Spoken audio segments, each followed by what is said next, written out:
Bismillahirrahmanirrahim. Assalamualaikum warahmatullahi wabarakatuh.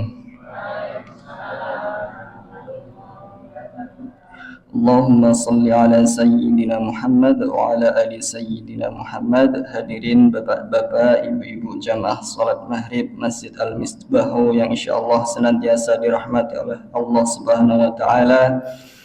Pertama-tama dan yang paling utama, marilah kita senantiasa memanjatkan puji syukur kehadirat Allah Subhanahu wa taala yang telah senantiasa melimpahkan nikmat-Nya kepada kita sekalian, sehingga pada malam hari ini Allah mudahkan langkah kita menuju ke Masjid Al-Misbah ini dalam majelis yang insyaallah diberkahi oleh Allah Subhanahu wa taala. Amin. Salawat dan salam senantiasa kita haturkan kepada junjungan kita Nabi Agung Muhammad sallallahu alaihi wasallam beserta keluarga dan para sahabatnya. Semoga kita semua termasuk umatnya yang insyaallah istiqomah menjalankan sunnah-sunnahnya. Amin. Sebelum dimulai pengajian pada malam hari ini, terlebih dahulu kita membaca surat Al-Fatihah bersama-sama dan dilanjutkan dengan surat pendek. A'udzu billahi minasy syaithanir rajim. Bismillahirrahmanirrahim. Alhamdulillahi Rabbil Alamin. Ar-Rahmanir-Rahim. Maliki Yawmiddin. Iyyaka na'budu wa iyyaka nasta'in. Ihdinas siratal mustaqim. Siratal ladzina an'amta 'alaihim ghairil maghdubi 'alaihim waladdallin.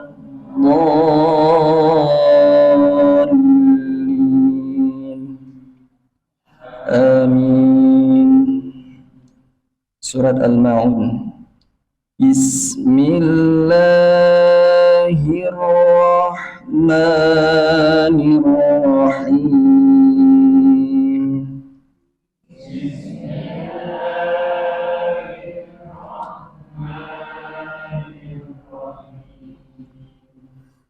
أرأيت الذي يكذب بالدين.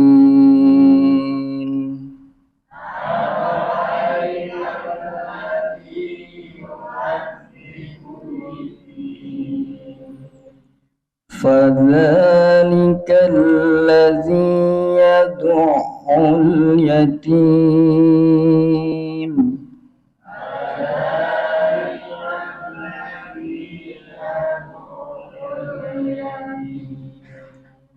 ولا يحض على طعام المسكين.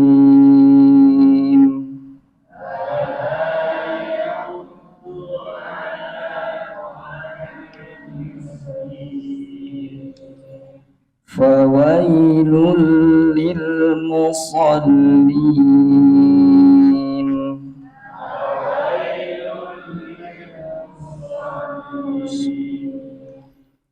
الذين هم عن صلاتهم ساهون.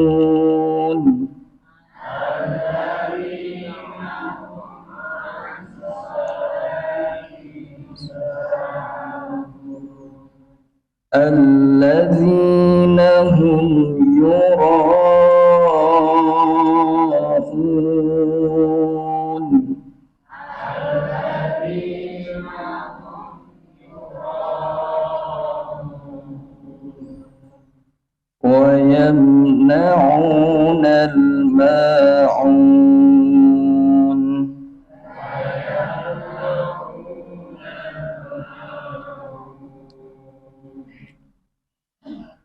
Artinya, dengan nama Allah yang Maha Pengasih dan Maha Penyayang, tahukah kamu orang yang mendustakan agama, maka itulah orang yang mengherdik anak yatim dan tidak mendorong untuk memberi makan orang miskin. Maka celakalah orang yang sholat, yaitu orang-orang yang lalai terhadap sholatnya, yang berbuat riya dan enggan memberikan bantuan. Shadaqallahul azim.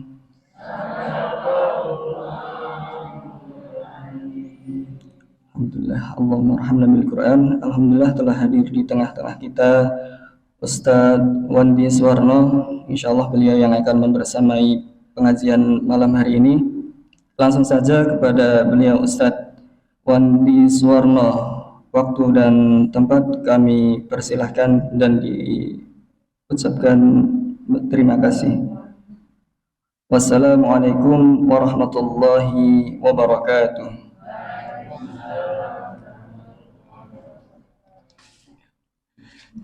Bismillahirrahmanirrahim. Assalamualaikum warahmatullahi wabarakatuh.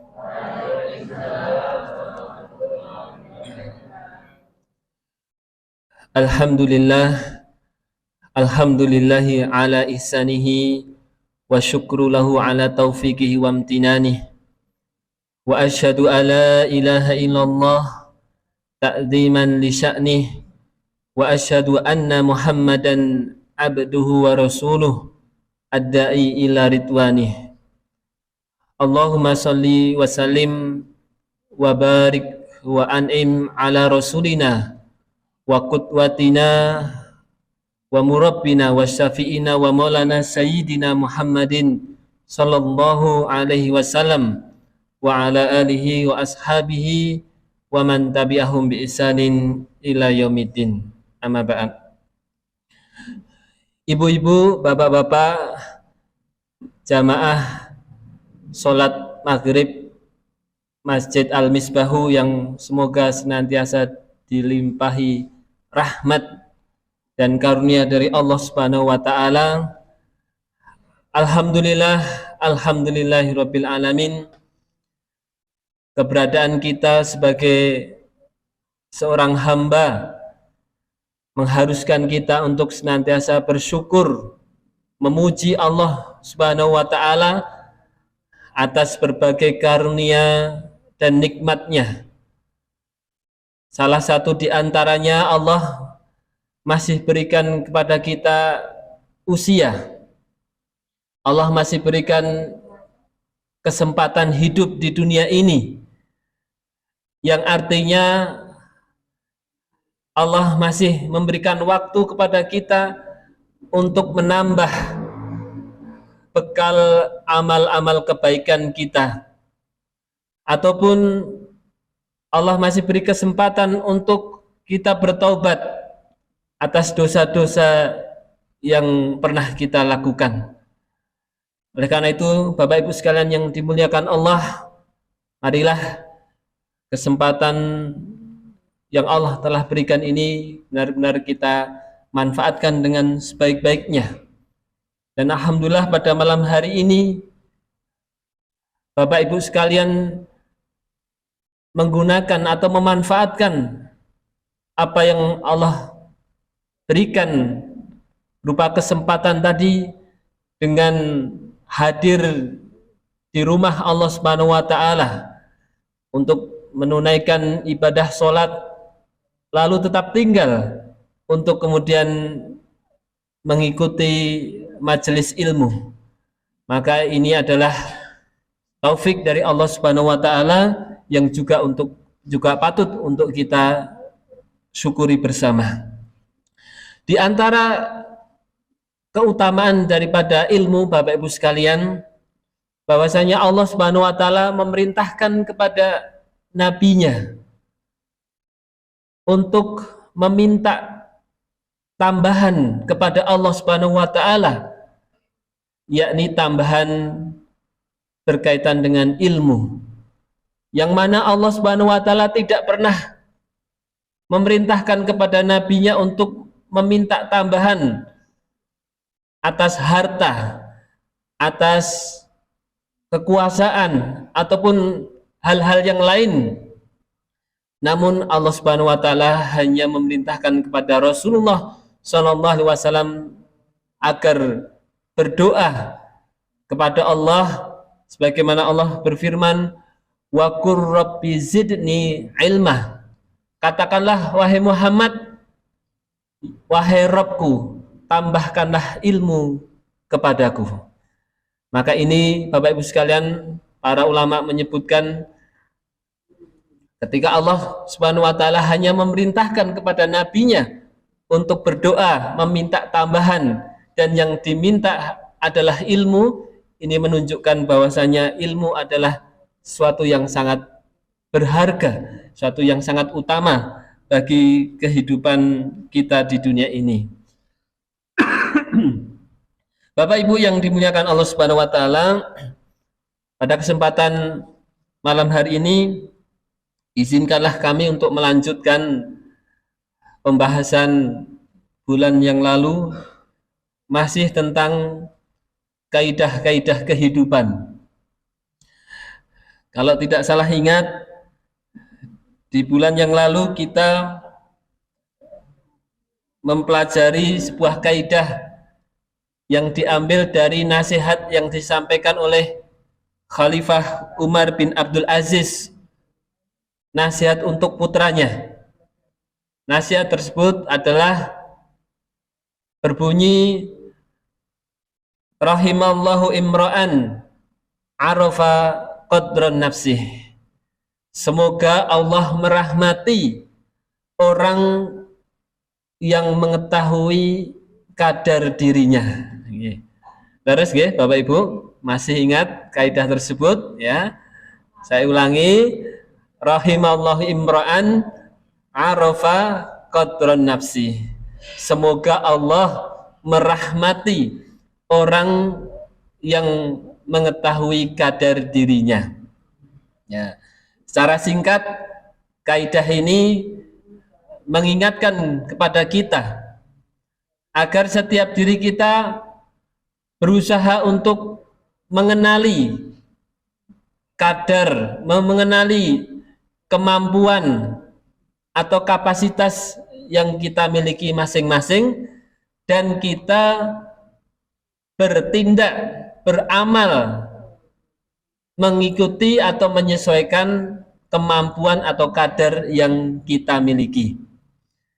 Jangan melakukan sesuatu, jangan mengatakan sesuatu di luar kemampuan kita, dan juga jangan melakukan sesuatu yang itu jauh di bawah kapasitas atau kemampuan yang sebetulnya kita miliki. Ya.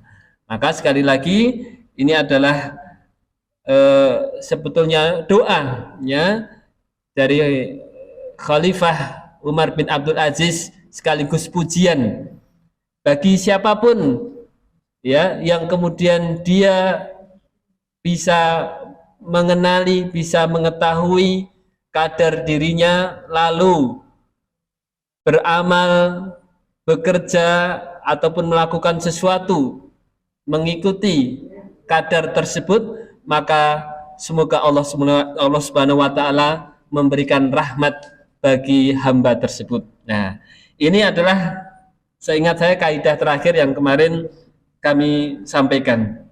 Nah, yang berikutnya Bapak Ibu sekalian yang dirahmati Allah, kaidah berikutnya adalah tentang bagaimana kita mengenali atau melihat kehidupan dunia ini. Kita akan bacakan firman Allah Subhanahu wa taala di dalam surat Al-Qasas ayat 77.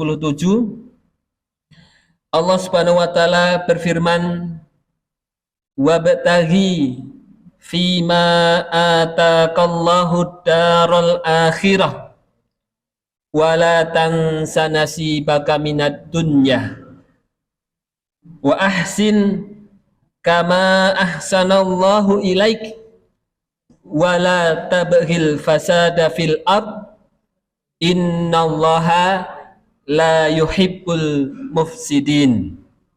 Ya. Ini ayat yang insyaallah Bapak Ibu sekalian sudah sering mendengarnya, namun kita kembali angkat untuk mengingatkan kita bersama tentang sebuah kaidah yang harus kita pegangi di dalam melihat dunia ini dan bagaimana kita menempatkan diri di dalam kehidupan dunia ini. Allah Subhanahu wa taala berfirman yang artinya, dan carilah pada apa yang telah dianugerahkan Allah kepadamu berupa negeri akhirat, dan janganlah kamu melupakan bagianmu dari kenikmatan duniawi, dan berbuat baiklah kepada orang lain sebagaimana Allah telah berbuat baik kepadamu, dan janganlah kamu berbuat kerusakan di atas muka bumi, sesungguhnya Allah tidak menyukai orang-orang yang berbuat kerusakan. Nah, ini ya Bapak Ibu sekalian, ayat yang ya ya cukupan lah ya, tidak terlalu pendek tapi juga tidak terlalu panjang.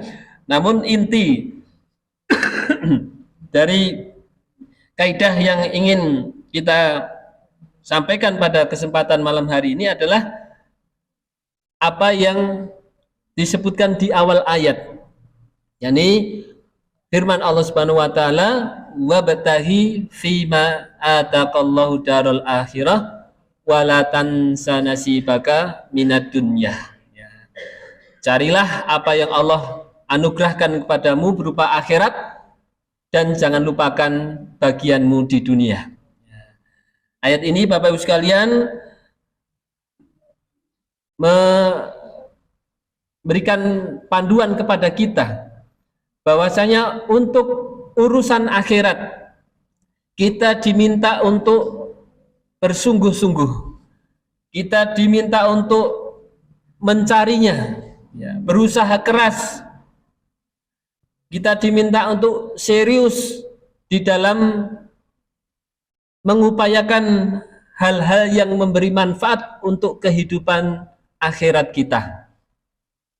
Ya. Dengan kata lain, untuk akhirat jangan berikan waktu sisa. Untuk akhirat jangan berikan harta sisa. Dan untuk akhirat juga jangan berikan tenaga sisa atau sisa tenaga, ya. Namun ya seharusnya untuk akhirat, ya, baik itu harta, tenaga, pikiran, ya, itu harus kemudian waktu betul-betul kita gunakan sepenuhnya untuk melakukan hal-hal yang akan memberikan kebahagiaan bagi kehidupan akhirat kita. Sedangkan sebaliknya,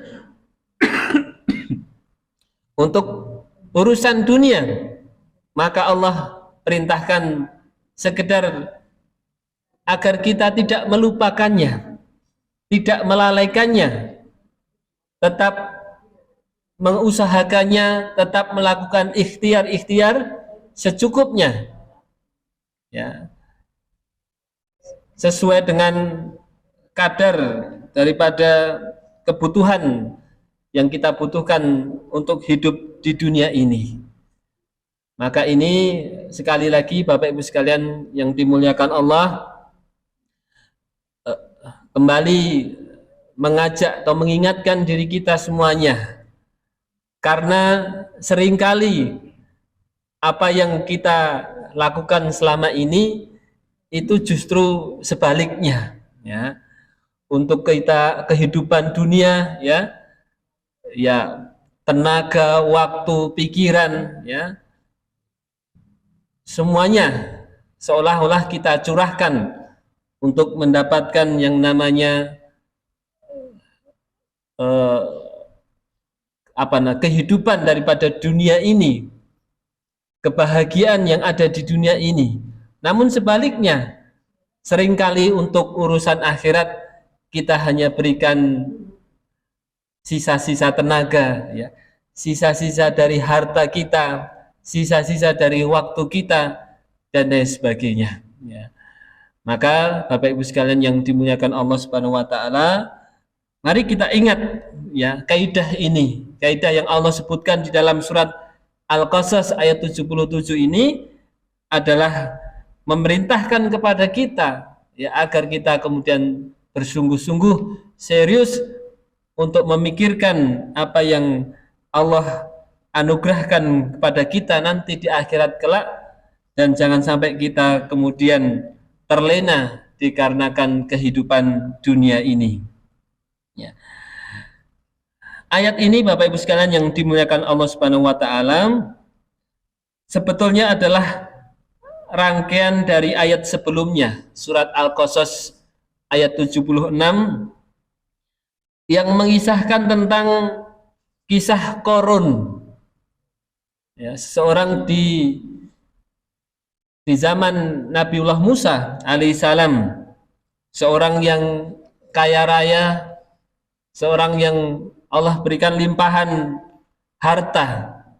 Namun hal tersebut ternyata membuat Qarun sombong, kemudian angkuh dan membanggakan dirinya, serta seringkali meremehkan orang lain, yang pada akhirnya Allah Subhanahu wa taala berikan adab. Allah tenggelamkan Qarun bersama dengan harta yang dia milikinya. Allah Subhanahu wa taala berfirman, saya bacakan artinya dalam surat Al-Qasas ayat 76. Sesungguhnya Qarun adalah termasuk kaum Musa, maka ia berlaku aniaya terhadap mereka, dan kami telah menganugerahkan kepadanya perbendaharaan harta yang kunci-kuncinya sungguh berat dipikul oleh sejumlah orang yang kuat-kuat. Ingatlah ketika kaumnya berkata kepadanya, janganlah kamu terlalu bangga. Sesungguhnya Allah tidak menyukai orang-orang yang terlalu membanggakan diri. Ya. Yang kemudian dari ayat ini dilanjutkan ayat ke-77 dari surat Al-Qasas, yang itu memberikan peringatan kepada kita agar kita ini jangan seperti Qarun, yang mana ya dunia itu telah membuatnya lalai, membuat dirinya berlaku sombong, membanggakan diri dan berbuat aniaya kepada orang lain. Maka kita diingatkan agar kemudian lebih bersungguh-sungguh, lebih serius terhadap kehidupan akhirat, ya, dan untuk urusan dunia kita diminta untuk secukupnya mengambil daripada dunia ini, yang penting cukup untuk ya tetap kita hidup di dunia ini, tetap hidup dengan nyaman, dengan bahagia dan seterusnya. Bapak Ibu sekalian yang dimuliakan Allah Subhanahu wa taala,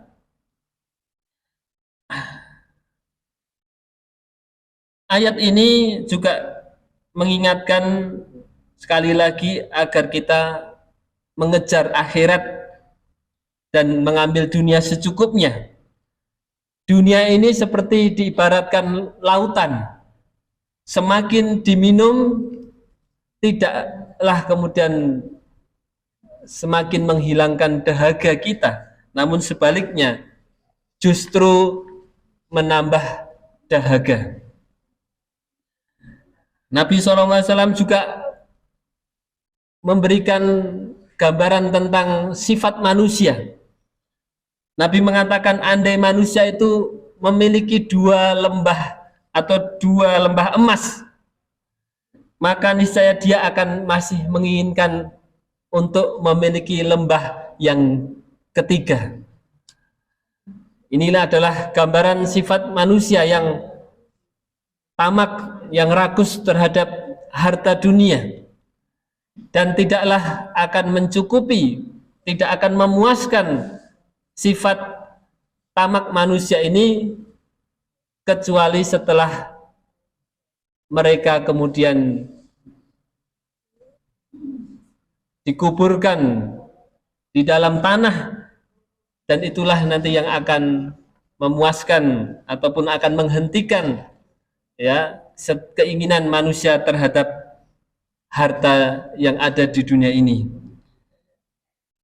Allah juga mengingatkan di dalam surat At-Takasur ayat pertama dan ayat kedua, alhaakumut takasur hatta zurtumul maqabir. Bermegah-megahan telah melalaikan kamu sampai kamu masuk ke dalam kubur. Nah, inilah Bapak Ibu sekalian yang dimuliakan Allah Subhanahu wa taala, kita diingatkan oleh Allah Subhanahu wa taala sekali lagi ya, jangan sampai kita kemudian terbuai terlena dengan kehidupan dunia ini sampai kemudian kita tidak peduli terhadap urusan akhirat kita. Sebaliknya, harusnya untuk akhirat itu kita lebih kedepankan, lebih kita perhatikan, prioritaskan dibandingkan dengan kehidupan di dunia ini. Bapak Ibu sekalian yang dimuliakan Allah Subhanahu wa taala, inilah kaidah yang keberapa nggih Bu nggih? Intinya yang inilah ya, yang setelah yang kemarin ya, ini tadi kaidah tentang melihat dunia. Masih ada waktu, kami berikan tambahan satu kaidah berikutnya ya, yakni tentang kunci rizki ya, kunci rizki ya, kunci untuk mendapatkan rizki ya. Kaidahnya Bapak Ibu sekalian, yakni kita ambil dari firman Allah Subhanahu wa taala di dalam surat Az-Zariyat ayat 22 ya. Az-Zariyat ayat 22, Allah Subhanahu wa taala berfirman, wa fis samaa'i rizqukum wa ma tu'adun. Dan di langitlah terdapat rizki kalian dan apa yang telah dijanjikan untuk kalian. Ya. Ayat ini Bapak Ibu sekalian, di dalam sebuah kitab disebutkan ada kisah yang kemudian ada kaitannya dengan ayat ini, yakni kisah seorang ahli ilmu yang bernama Al-Asma'i. Ini seorang ahli ilmu yang berasal dari Bani Asma. Suatu ketika beliau ketika berada di kota Basrah itu ditemui oleh seorang Arab Badui ya. Ditemui oleh seorang Arab Badui, lalu Arab Badui ini bertanya, dari mana kamu? Maka dijawab oleh Al-Asma'i, aku berasal dari Bani Asma. Dari mana itu? Kata Arab Badui masih bertanya lagi ya. Dari mana itu Bani Asma? Kemudian Al-Asma ini kemudian mengatakan dari tempat datangnya firman Allah Subhanahu wa taala ya. Mengapa Al-Asma ini mengatakan seperti itu? Karena dia ingin memberikan sebuah ayat kepada Arab Badui ini untuk sebuah pelajaran. Lalu Arab Badui mengatakan, coba bacakan ayat itu. Maka Al-Asma'i membaca surat Az-Zariyat dari awal, yakni wadzariyati dzarwa falhamilati wikra, dan seterusnya sampai kepada ayat yang ke-22, yakni yang kita bacakan di awal tadi, wa fis samaa'i rizqukum wa ma tu'adun. Dan di langitlah terdapat rizki kalian dan apa yang telah dijanjikan untuk kalian. Nah, setelah sampai ayat yang 22 ini, Arab Badui tadi mengatakan cukup, ya, berhenti sampai di situ, ya. Nah, setelah mendengar ayat tersebut, Arab Badui tadi kemudian segera keluar, ya, dari masjid, lalu dia menyembelih unta satu-satunya yang dia miliki. Dia sembelih, lalu dia bagikan dagingnya kepada orang-orang yang ada di sekitar situ. Ya. Di kesempatan yang lain, ya, ketika Al-Asma ini sedang melakukan tawaf di Baitullah, di Ka'bah, di kota Mekah, maka tiba-tiba ada orang yang kemudian memanggil Al-Asma'i ini. Setelah dilihat ternyata orang tersebut adalah Arab Badui yang dahulu pernah ditemuinya, ya, yang dalam keadaan yang sepertinya lemah, kurus dan lain sebagainya. Nah, Arab Badui ini kemudian mengatakan kepada Al-Asma'i, coba bacakan lagi ayat yang dahulu pernah engkau bacakan kepadaku. Maka Al-Asma'i membacakan lagi surat Az-Zariyat, ya, sampai dengan ayat 22 juga. Lalu Arab Badui bertanya, apakah masih ada kelanjutan ayatnya, ya. Maka Al-Asma'i kemudian mengatakan ada, yakni di ayat berikutnya Allah berfirman, fa warabbis samai wal ard innahu lahaqqum mislama annakum tangtikun, ya. Maka demi Rabb langit dan bumi, sesungguhnya itu adalah benar seperti benarnya kalian bisa berbicara, ya. Maka setelah mendengar ayat yang berikutnya ini, si Arab Badui tadi kemudian dia berteriak dengan suara yang keras, Bapak Ibu sekalian. Dia mengatakan, siapa ini yang telah membuat Allah marah? Ya, mengapa Allah kemudian harus bersumpah, ya, untuk meyakinkan, ya, apa yang Allah sebutkan di ayat sebelumnya, yakni ketika Allah mengatakan wafis sama rizqukum wa ma tu'adun. Sesungguhnya rizki kalian itu ada di langit, ya, dan juga apa yang telah Allah janjikan kepada kalian, ya. Nah, di ayat 23 ini, ya, ketika dibacakan, ya, ayat 23, yakni yang berbunyi fawarobis samai wal ard, ya, demi Rabb langit dan bumi, sesungguhnya hal itu adalah benar seperti benarnya kalian bisa berbicara. Maka Arab Badui ini langsung bisa paham, Bapak Ibu sekalian, ya, langsung bisa dia menangkap dan kemudian dia merasakan ini kenapa kok Allah Subhanahu Wa Taala marah, ya. Kenapa Allah marah?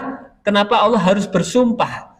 Yang sebetulnya cukup Allah mengatakan ya wafis sama rizqukum, sesungguhnya rizki kalian ada di langit. Harusnya manusia itu langsung percaya. Namun kenapa Allah harus kemudian bersumpah di ayat berikutnya untuk seolah-olah Allah itu ingin semakin menegaskan, untuk semakin meyakinkan. Nah, setelah Arab Badui tadi berteriak, ya, tidak lama kemudian dia terjatuh dan kemudian meninggal dunia, Bapak Ibu sekalian, ya. Tapi intinya Bapak Ibu sekalian yang dimuliakan Allah Subhanahu Wa Taala, ya, kaidahnya ini yang penting, yang kemudian untuk kita pahami lalu kita tanamkan ke dalam hati kita, yakni di surat Az-Zariyat 22 tadi, yakni tentang wafis samai rizqukum, sesungguhnya rizki kalian itu ada di langit. Nah, makna rizki ada di langit itu setidaknya ada dua, Bapak Ibu sekalian. Yang pertama adalah rizki ada di langit dalam artian yang hakiki, dalam artian yang sebenarnya, yakni apa yang kemudian berada di langit atau turun dari langit, ya. Orang-orang terdahulu menilai bahwasanya hujan yang turun dari langit itu adalah sebagai sebuah rizki, ya. Di langit juga ada angin, ya, yang bertiup, ya. Ada juga kadang turun salju dan lain sebagainya, ya. Di sana juga ada awan yang nanti menurunkan hujan dan sebagainya. Itu semuanya, ya, dinilai sebagai sebuah rizki. Jadi rizki itu memang berasal atau adanya di langit yang kemudian Allah akan turunkan ke muka bumi. Kemudian makna yang kedua, rizki ada di langit maksudnya adalah sesungguhnya ya rizki kita di dunia ini penentunya adalah Allah Subhanahu wa taala yang ada di atas langit. Ya. Sesungguhnya Allah Subhanahu wa taala sudah menjamin rizki setiap makhluknya yang ada di atas muka bumi ini. Bahkan binatang yang melata pun Allah sudah jamin rizkinya, maka sudah tentu manusia ya sebagai makhluk yang mulia ya, makhluk yang dengan yang Allah ciptakan dalam bentuk yang terbaik ya, itu pun juga Allah Subhanahu wa taala sudah jamin dengan rizkinya. Maka seharusnya manusia tidak perlu mengkhawatirkan berkaitan dengan rizki ini. Ya sebagaimana Arab Badui tadi ketika dibacakan ayat wa fis sama'i rizqukum, sesungguhnya rizki kalian ada di langit, maka dia langsung tadi menyembelih ontanya ya.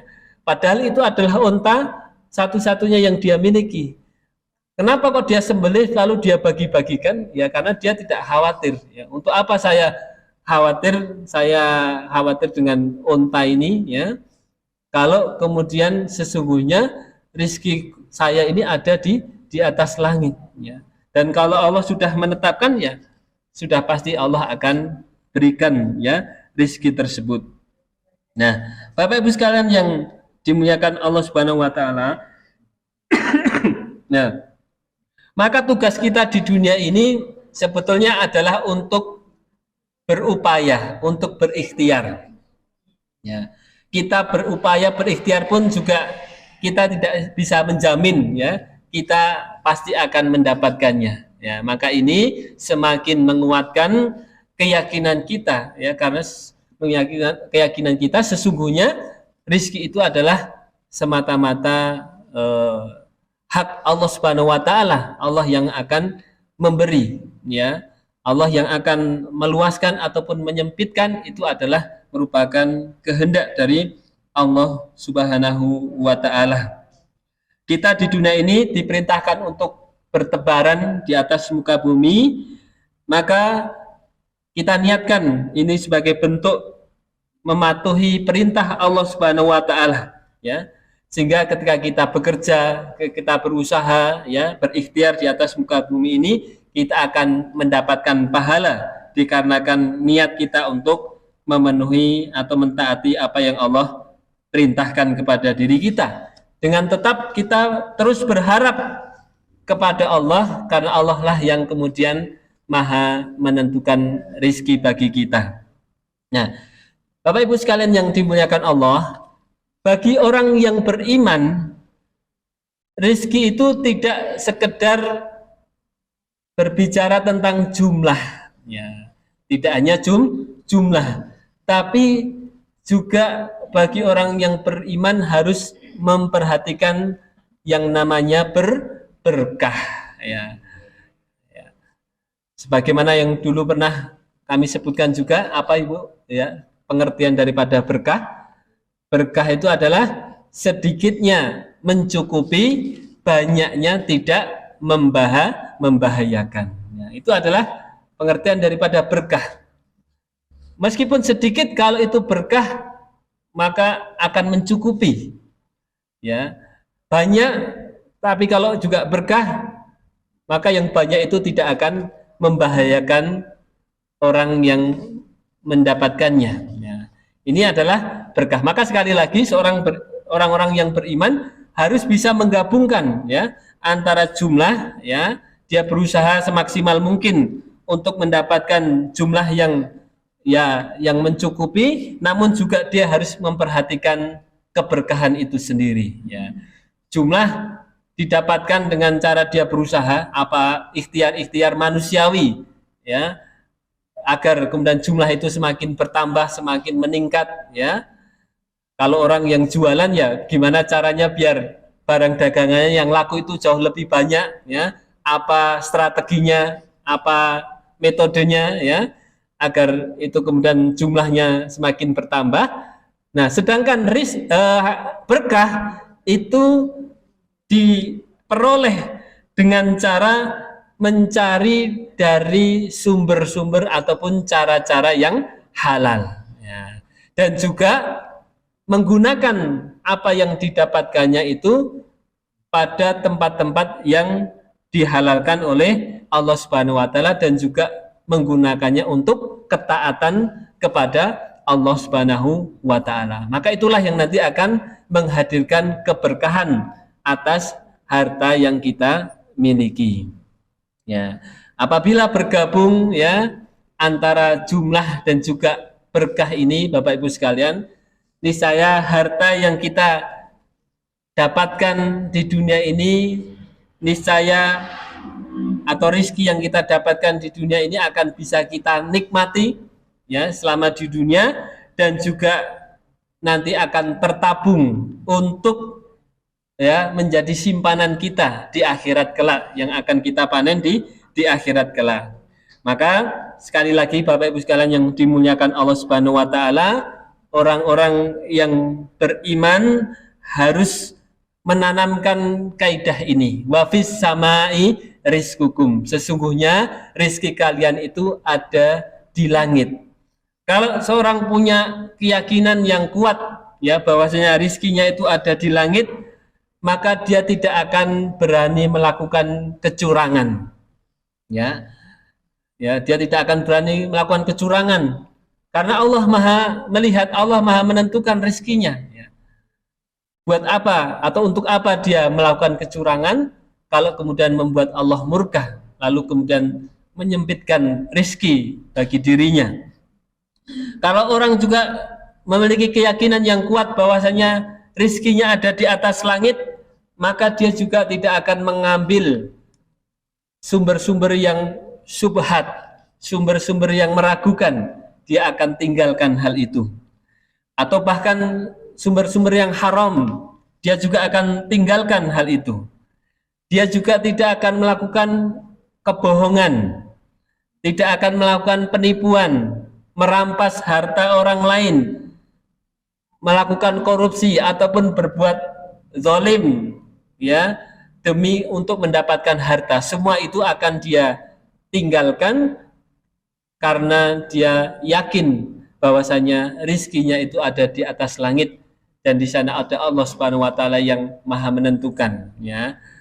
Dia tidak akan berani melakukan semua perbuatan yang diharamkan tersebut, karena hal itu sekali lagi akan mengundang kemurkaan dari Allah Subhanahu wa taala, bukan malahan ridho ataupun keberkahan yang Allah berikan terhadap diri dan juga rizki yang dia dapatkan, ya.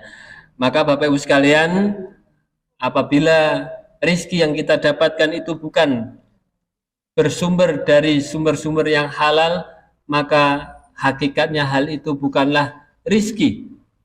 Kalau itu kita masukkan ke dalam diri kita, ke dalam keluarga kita, itu tidak akan membawa keberkahan, namun sebaliknya akan mengundang azab dari Allah Subhanahu wa taala.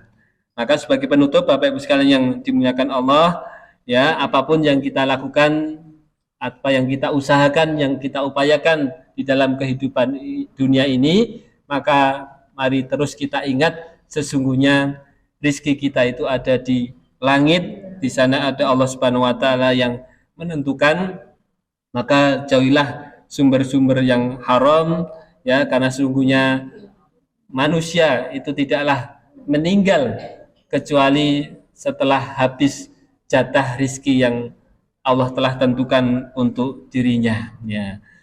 Dan setiap orang sudah mendapatkan jatah rizki tersebut, maka dia tidak perlu mengkhawatirkan, tidak perlu iri hati, tidak perlu hasad terhadap saudaranya yang boleh jadi saudaranya mendapatkan sesuatu yang lebih, ya, karena semua itu adalah merupakan hak dari Allah Subhanahu wa taala yang menentukan. Cukup kita itu memiliki hati yang qanaah, hati yang terus bersyukur, ya, bisa menerima apapun yang Allah berikan kepada kita. Maka insya Allah sebagaimana kata Imam Syafi'i, andai seseorang itu memiliki hati yang qanaah, maka sesungguhnya dia dengan raja yang memiliki berbagai hal di dunia ini sesungguhnya hakikatnya adalah sama, ya, dikarenakan sifat qanaah yang ada di dalam hatinya tersebut. Demikian mungkin Bapak Ibu sekalian yang dimuliakan Allah Subhanahu wa taala, sedikit yang bisa kami sampaikan tentang beberapa kaidah kehidupan. Marilah kaidah-kaidah yang sudah kita dengarkan, ya, dari beberapa kajian-kajian sebelumnya maupun di malam hari ini selalu kita ingat-ingat, kita tanamkan ke dalam hati kita agar itu menjadi panduan di dalam kehidupan ini, agar hidup kita tenang, hidup kita bahagia di dunia dan juga di akhirat nanti. Amin ya rabbal alamin. Kami cukupkan, kami akhiri. Subhanakallahumma bihamdik asyhadu alla ilaha illa anta astaghfiruka wa atubu ilaik. Billahi taufiq wal hidayah. Assalamualaikum warahmatullahi wabarakatuh.